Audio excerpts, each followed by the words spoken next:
Idaho Backroads, brought to you by Hammer Down River Excursions. Welcome back. For the last 2 decades, fishing for salmon on the South Fork of the Salmon River was a 4th of July tradition for hundreds of Idaho anglers.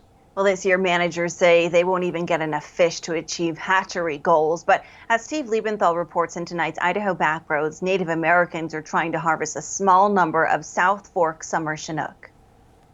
See them boys in the river? You can jab.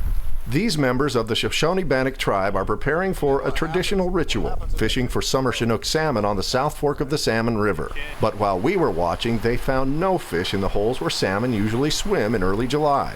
And they remember the masses of fish that filled the river not too long ago. This whole river right here, black. From this way all the way around the bend, man, that's like once in a lifetime thing to see. The river was closed to sport anglers for more than 30 years, but that changed in 1997 when Salmon Returns started to rebound. By 2001, it seemed everyone was catching salmon here, sometimes 2 or more at a time, even young kids landing trophies, and lining the banks of the South Fork became a 4th of July tradition for many. That was exactly 18 years ago. The people you saw in that photo were lined up right there along that cliff, hoping to catch one of the hundreds of salmon that were swimming around in this big, deep pool.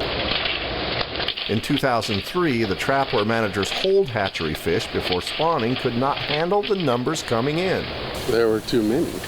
There was one day around the beginning of July, in 2003, I think we counted 450 fish that we let into the trap, and we had to just stop letting them in. But on July 4th this year, we have 5 right now. Fish and Game predicts the entire return to the South Fork in 2020 will be right around the 450 that filled the trap in around a half hour 17 years ago. All of Idaho's salmon species are returning at alarmingly low rates. Managers say they can't explain everything impacting this year's run, but they say ocean warming off the west coast has become a major problem. And it really changes the food resources that are available to those fish when they first get to the ocean. And so if you have less food out there just overall, and the food that's out there is less nutritious, it affects early survival in the ocean. The fish that returned to this river took a major hit a few years ago when the combination of heavy rain and a fire-charred landscape led to mud flowing into the trap. We had a big mudslide, killed all of our fish practically.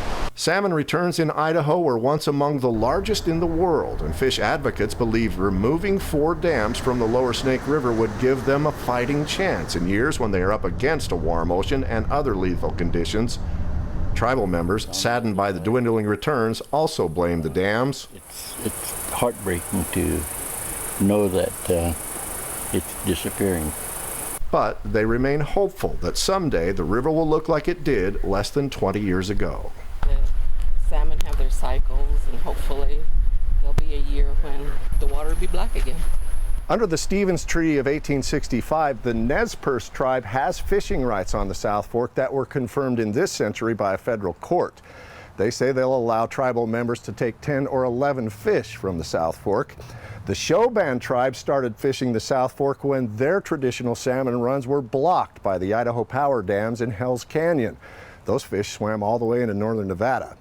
We tried to reach out to the Shobans to find out how many fish they plan to take from the South Fork this year, but so far have not heard back. For Idaho Backroads, I'm Steve Liebenthal.